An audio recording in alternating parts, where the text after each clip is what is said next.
Boa noite a todos. A gente vai fazer uma pequena alteração, porque eu vou usar o Data Show para dar essa palestra para vocês essa noite.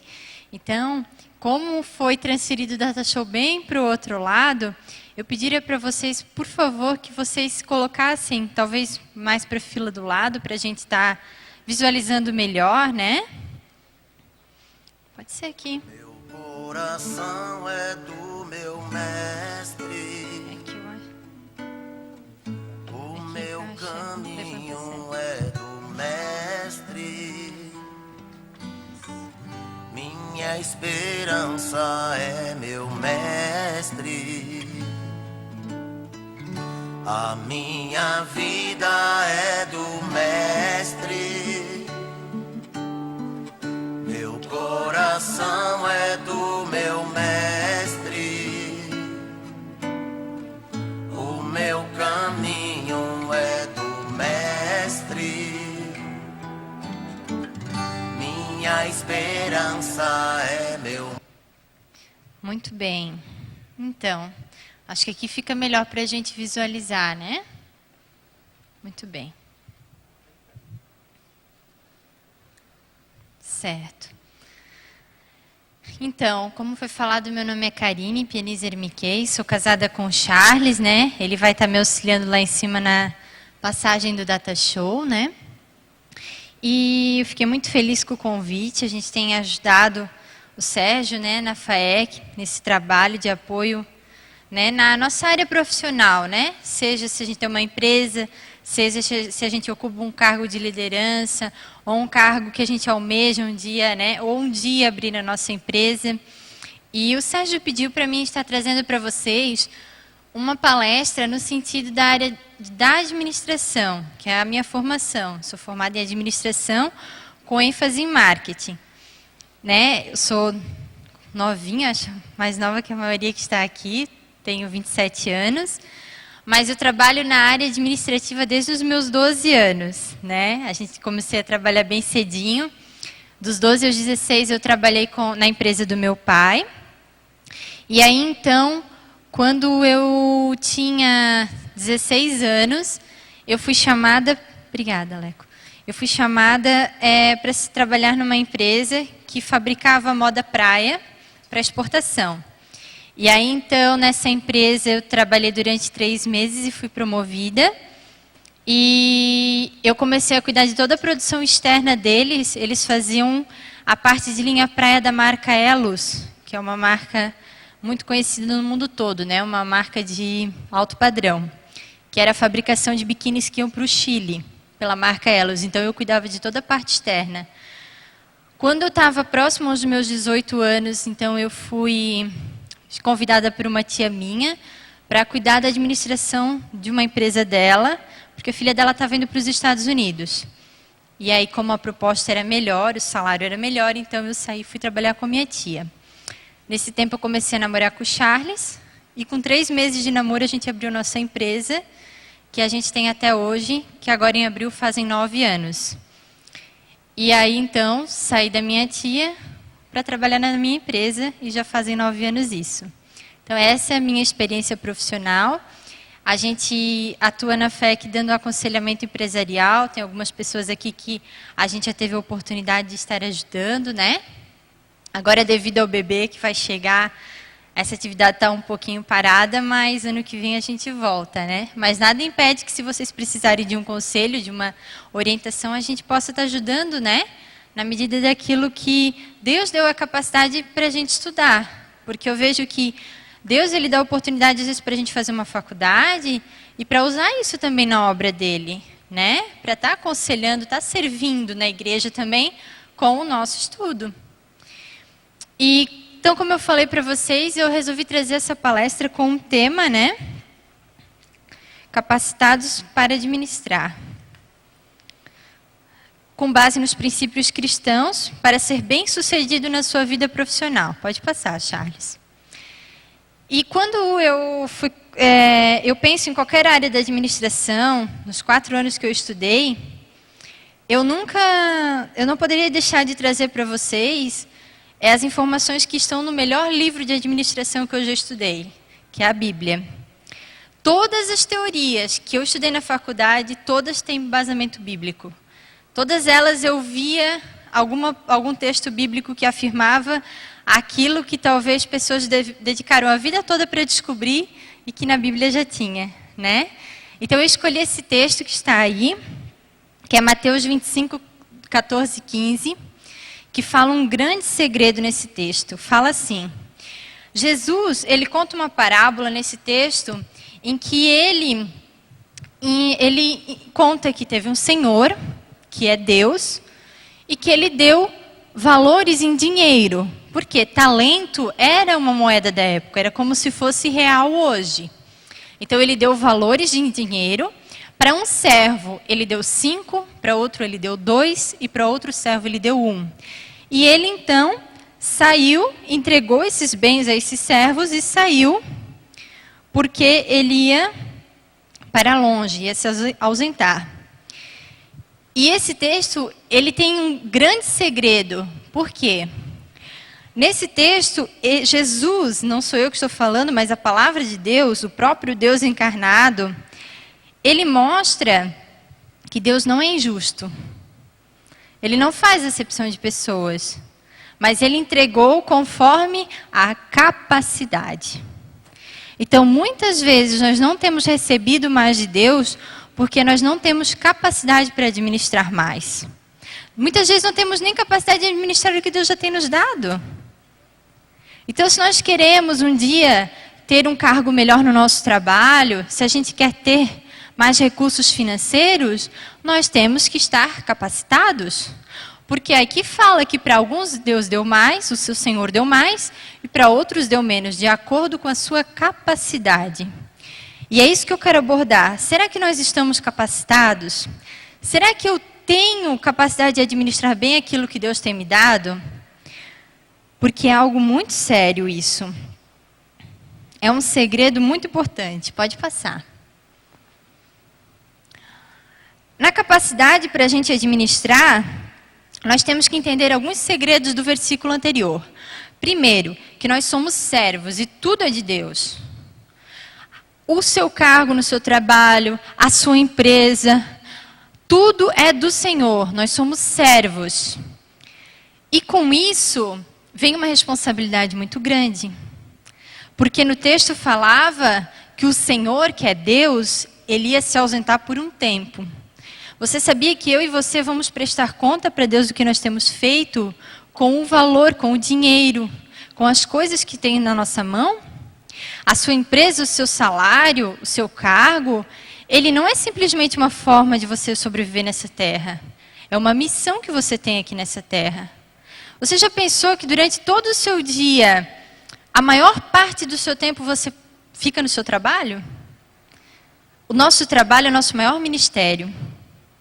Isso é muito sério. E às vezes a gente acha que o nosso ministério é na igreja. Sim, também é na igreja. Mas o nosso trabalho é o nosso maior ministério. É onde as pessoas nos observam o tempo todo. É onde os nossos princípios cristãos são botados à prova todos os dias. E como nós temos? Será que nós estamos capacitados para cuidar daquilo que Deus nos deu? Deus recompensa todos aqueles que se esforçam. E isso Jesus mostrou e afirmou no texto. Eu sou feliz e grato àquilo que Deus me deu? Engraçado que no texto que a gente está estudando, a gente não vê o que ganhou 2 talentos criticando o que ganhou 5. O que ganhou 2 talentos foi, trabalhou e ganhou mais 2. E o que ganhou 5 foi, trabalhou e ganhou mais 5. Ou seja, os dois dobraram. Um dobrou mais, porque ganhou mais, tinha uma capacidade maior, e outro dobrou a capacidade menor que ganhou. Então, muitas vezes a gente tem que parar de ficar olhando e pensando assim, quando eu tiver uma empresa grande, aí eu vou trabalhar com amor. Quando eu chegar naquele cargo, eu vou fazer com excelência. Não, faça hoje. Seja grato e feliz com aquilo que o Senhor tem te dado. Outro segredo importante que a gente aprende é sobre o quanto eu devo crescer. Vocês podem ver que ali em cima tem uma cesta com os ovos. Tem um princípio de administração que ele fala que nós nunca devemos botar todos os ovos na mesma cesta. O que significa isso? Às vezes, a sua empresa já está num porte que maior que aquilo, a sua capacidade, você não vai conseguir administrar além daquela capacidade. Talvez você vai ter que renunciar à sua família, se você crescer, o seu casamento, o seu tempo de comunhão diário com Deus, da leitura bíblica e da oração. Então, chega um momento na nossa vida que nós temos que ver a nossa capacidade, se é de 5 ou se é de 2. Se nós devemos crescer ou se nós devemos, de repente, pegar um pouco dos nossos ovos e aplicar em outra cesta. Quanto maior a empresa, mais você vai se incomodar. Mais funcionários você vai ter. Sabe o que tem em comum os 20 homens mais bem-sucedidos em administração no Brasil? Todos trabalham 12 horas por dia. Se você for olhar a rotina de um grande empresário, eu não conheço um que trabalha 8 horas. É muito difícil. Por quê? Porque tem um ditado popular que fala que o boi engorda com o olho do dono. E isso está na Bíblia, sabia? Na Bíblia tem um provérbio que fala assim: atenta para o estado das tuas ovelhas, porque a riqueza não dura para sempre e nem a coroa de geração em geração. Ou seja, a gente tem que ficar em cima das coisas, senão elas não andam. Ah, Karine, mas eu vou botar um monte de pessoas para coordenar, mas aquelas pessoas não são você. E elas não vão trabalhar como se fosse você. Sabe por quê? Deus não deu a empresa para elas, Deus deu a empresa para você. E você tem que estar em cima, sim. Você tem que estar olhando, monitorando, cuidando, de vez em quando descendo lá no chão de fábrica, olhando como é que está o serviço, do funcionário mais simples ao funcionário mais alto da sua empresa. Infelizmente, é assim. Não tem segredo, não tem atalho. E aí, às vezes não vale a pena, sabe? Eu admiro muito uma pessoa que tem uma empresa grande e ela consegue ainda ter uma qualidade de vida. Mas é muito difícil. Talvez eu não teria essa capacidade. E alguns anos atrás, eu e meu marido, a gente teve que tomar essa decisão. Se nós iríamos crescer, ou se nós iríamos, de repente, estagnar um pouco e investir em outras coisas. Isso é uma escolha que só Deus vai te direcionar. Então, nem sempre crescer, ampliar é o melhor para a sua vida. Talvez diversificar os investimentos, investir um pouco em casas de aluguéis, em imóveis, em terrenos. Você vai ganhar uma renda, não vai sugar tanto de você. E se não der certo na empresa, você tem uma outra fonte de renda. Então, isso é um segredo. Que está embasado em ser feliz naquilo que Deus nos deu. E ser fiel no pouco, que sobre o muito Deus nos colocará. Pode passar. Aí, então, continua o texto que a gente tinha visto. E ele fala o seguinte. Que o que ganhou 5 foi, trabalhou, granjeou e trouxe mais 5. E aí, o que Deus fala para ele? Bem-estar, servo bom e fiel, sobre o pouco foste fiel, sobre o muito te colocarei. Entra no gozo do teu Senhor. E também chegou o que tinha recebido 2. E ele também foi e multiplicou em mais 2. E o que o Senhor falou? Bem-estar, bom servo e fiel. Sobre o pouco foste fiel, sobre o muito te colocarei. Então, é engraçado que tanto que ganhou 5 quanto ganhou 2, os dois tiveram a mesma frase do seu Senhor. Então, não importa se a sua empresa é pequena. Não importa se o cargo que você está talvez não seja aquele que você almeja. Faça com excelência. Seja fiel no pouco que Deus vai te abençoar, de acordo com a tua capacidade. E a gente vê aqui que a gente não tem que ficar esperando ter 5 para ser fiel ao Senhor. A gente precisa ficar esperando ter uma grande empresa, um grande cargo. Nós temos que ser fiel e fazer com amor, ser capacitados no pouco. Porque os dois multiplicaram dentro da sua capacidade. Estão entendendo? E o que ganhou 1? Pode passar. O que ganhou 1 tinha algumas características que não agradaram ao seu Senhor. Ele não era capacitado. Ele tinha medo. No versículo 24, fala que ele diz que sabia que o seu senhor era duro. Muitas pessoas, elas vêm para uma empresa, por um cargo, com muitos traumas. Medo de falência, ou porque sofreram uma situação financeira muito difícil, seus pais faliram. E aí elas têm medo de investir, medo de ser ousados, medo de crescer. E o medo nos acorrenta a nossa situação. E esse servo fez isso. Ele pegou um talento que ele tinha e escondeu. Ele teve medo. Ele também era preguiçoso. Ele foi e cavou uma cova. Eu pergunto para vocês acham que cavar um buraco para esconder uma moeda dá o mesmo trabalho do que ir dobrar ela, que foi o que os outros dois fizeram? Não. Ou seja, ele pegou um atalho, ele quis um caminho mais curto, ele era preguiçoso. E a Bíblia está recheada de exemplo de pessoas trabalhadoras, que levantavam cedo, que se esforçavam. Esse é um princípio para a gente ser capacitado. Então temos que cuidar com a preguiça. Ele não tinha visão. Porque quando o Senhor chega para ele, o que o Senhor fala? Se tu tivesse dado essa moeda aos banqueiros, tu tinha ganhado juro. Aqui Jesus mostra que não é pecado trabalhar com juro. O que a Bíblia condena não é o juro bem aplicado, é o juro de opressão. Você saber que a pessoa está passando uma dificuldade financeira por doença, por um momento difícil, e você ir lá e emprestar um dinheiro com um juro abusivo. Os juros de agiota. Isso é pecado. Porque você está tendo um lucro excessivo em cima da desgraça da pessoa. Isso é pecado. Mas cobrar juro dentro de uma negociação, de um juro saudável de mercado, não é. E aqui Jesus mostra que não é. E esse servo mau, ele não tinha visão. Nós temos que ter visão.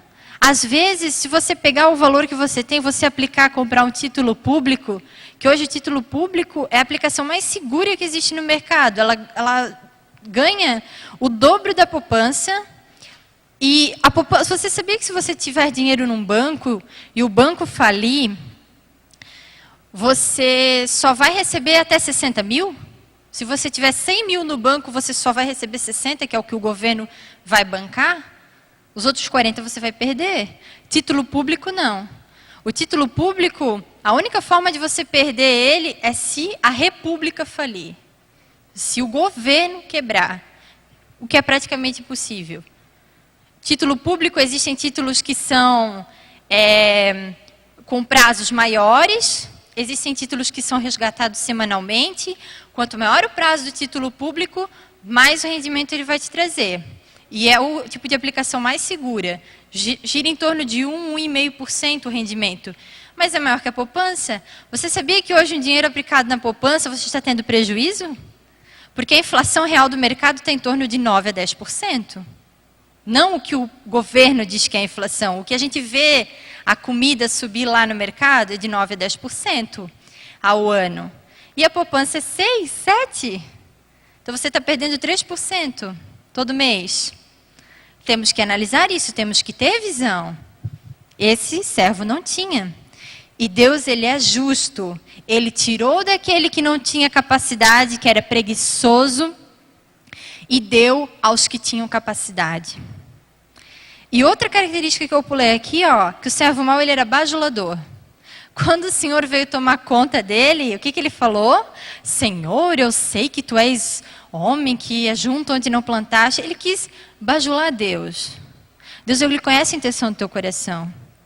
Não adianta botar a culpa em Deus quando um negócio dá errado, se você não teve capacidade para administrar. Deus, ele não vai ter peninha. Ele te deu oportunidade, ele deu oportunidade para os 3. Então, muitas vezes, nós fugimos da nossa responsabilidade. Pode passar. E aí, a gente chega diante dessa situação que vocês entenderam que é preciso a gente se capacitar. Existem características para Deus confiar coisas maiores e melhores a nós. E aí eu pergunto para vocês, por que eu quero ter uma empresa ou ser um líder de sucesso? Por quê? Cada um faça essa pergunta para si mesmo. Qual é a motivação do seu coração? É por dinheiro? Poder? Você quer chegar a hora que você quiser, sair a hora que você quiser, não prestar conta para ninguém? Ou porque você tem feridas na alma? Você quer mostrar para os outros que você pode? Você quer viver uma vida de ostentação? A maioria das pessoas que têm colocado empresa no Brasil são essas as motivações delas. Em primeiro lugar, elas querem ter dinheiro, poder e ostentação. E eu digo para vocês que ter uma empresa bem-sucedida no Brasil vai contramão disso. Claro, todas as empresas, ninguém abre uma empresa por filantropia, ninguém, né? É o lucro. A visão da empresa é o lucro. Mas a motivação do nosso coração tem que ser o amor naquilo que a gente faz. A gente tem que entender que o nosso trabalho, ele é mais do que dinheiro. É um ministério, é uma forma da gente, através do nosso trabalho, ajudar a sociedade, ajudar os ministérios com o nosso dízimo, com a nossa oferta, influenciar a vida das pessoas, dar um bom salário aos nossos funcionários, onde eles também conquistem sonhos. Eu comprei um carro novo, meus funcionários também querem comprar. Nós não podemos ser egoístas, não ter poder para pisar nas pessoas, humilhar as pessoas, ou então não precisar cumprir horário. Hoje, eu e o meu marido, nós trabalhamos das 8 da manhã até em torno de 8h30, 9 horas da noite. Agora a gente já trabalha menos. Mas no início, quando a gente começou mesmo, a gente trabalhava. Eu lembro que eu acordava às 5h30 da manhã e a gente ia até 10 horas da noite. Essa era a nossa rotina. E até ano passado, com a faculdade, era das 8 da manhã às 11 da noite. Então tem que trabalhar, tem que ter horário. Você, como é que vai dar a chave da empresa para o funcionário, para ele ir lá abrir, e aí você vai ficar dormindo? Não, você vai ter que ter horário também. Não é porque você é patrão ou você é um líder na sua empresa que você não vai ter horário. É preciso saber que a Bíblia fala que se as primícias não são santa, a massa também não é. Se a gente pegar um ovo podre e fazer um bolo, ele vai ficar bom? Não vai. Então, se a motivação no nosso coração de ter uma empresa é errada, se a motivação de eu ter uma promoção no meu salário, no meu emprego é errada, tudo vai começar a ser errado. Então, qual a motivação do meu coração?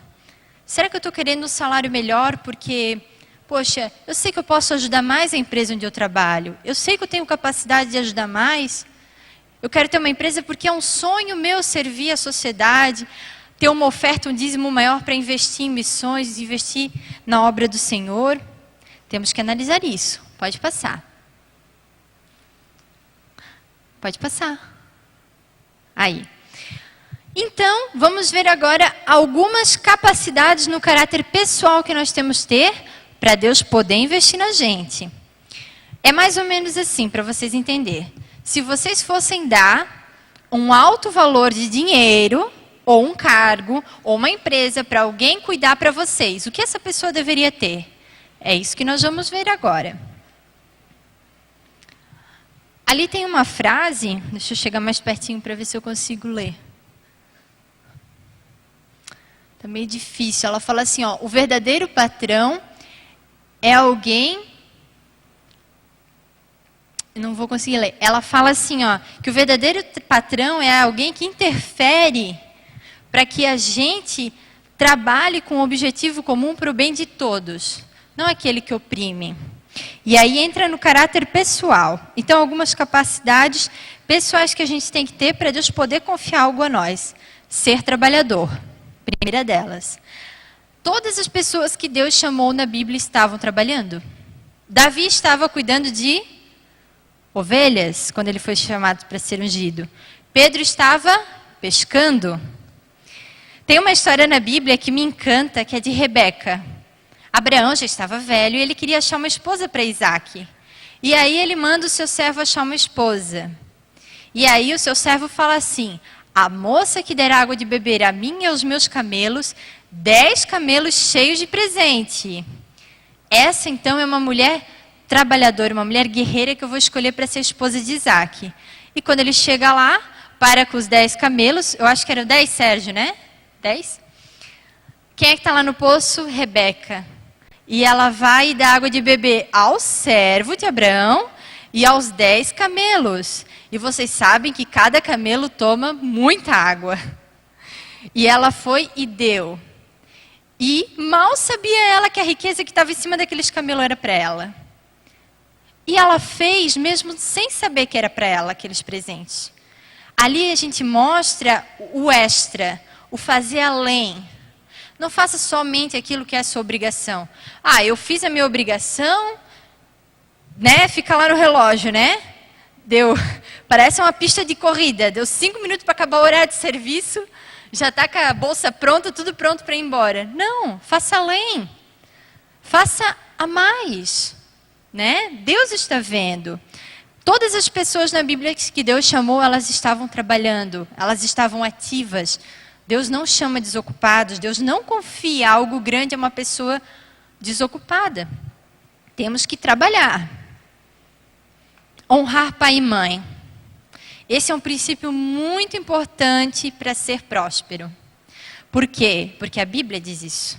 Honra pai e mãe para que te vá bem e prolongue os dias. Então, um princípio para a gente ser próspero é honrar pai e mãe. Quanto tempo faz que você não compra um presente para o seu pai ou para a sua mãe? Ah, mas ele tem. Mesmo que ele tenha. Vá lá, compre um bolo, vá tomar um café com seu pai e com a sua mãe. Faça um agrado. Por exemplo, a minha mãe. A coisa que mais deixa a minha mãe feliz é pegar ela e levar ela para tomar um café. Sabe, numa confeitaria, assim, comer um bolo confeitado. A coisa que mais deixa ela feliz. Com meu pai, a coisa que mais deixa ele feliz é sentar com ele e ouvir as histórias dele. Então, descubra o que faz os seus pais felizes. Não espere eles estarem mortos para dizer que ama. Então, honrar pai e mãe é um segredo para nós sermos prósperos. E eu conheço pessoas que não são cristãs, mas praticam esse princípio. Tem um grande empresário da nossa cidade, eu admiro muito ele. Todos os dias ele sai do serviço dele, da empresa, ele vai tomar café com os pais dele. Todos os dias. E ele está fazendo uma mansão nova. Sabe por que ele não foi morar na mansão dele ainda? Está na casa antiga? Porque os pais dele moram do lado. Enquanto os pais dele estiverem vivos, ele não vai se mudar. Honrar pai e mãe é um princípio bíblico para Deus confiar riquezas a nós. Se você não honra a pessoa que te criou, que te gerou, como você vai poder honrar outras pessoas? Como você vai ser honrado se você não plantou isso? E honrar pai e mãe, às vezes não é fácil. Às vezes o teu pai e a tua mãe não foi o melhor pai e a mãe do mundo. Mas a Bíblia diz que tem que honrar. Não diz se for bom, né? É claro, às vezes não é fácil. Mas isso é um princípio. Às vezes o pai e a mãe estão passando uma dificuldade financeira até mesmo. Dá uma ajuda a ele. Ter sonhos, metas, planejamento, saber esperar o tempo certo. Eu nunca me esqueço que teve uma época que a gente estava começando a nossa empresa e a gente tinha o nosso carro de passeio e a gente tinha uma Kombizinha velha. E aí, um dia eu estava tomando banho e deu um clique assim. Eu pensei, poxa, se a gente tivesse 2 Kombis, a gente poderia vender o dobro? Aí eu chamei o Charlie, vamos vender o nosso carro e comprar outra Kombi? E a gente fez. E a gente ficou 1 ano e meio andando de Kombi. Assim, ó, algumas pessoas olhavam e achavam o máximo, assim, meu, que legal, né? Mas eu vou dizer para vocês, chega uma hora que não é mais legal. Ir para um casamento de longo, de Kombi, não é legal.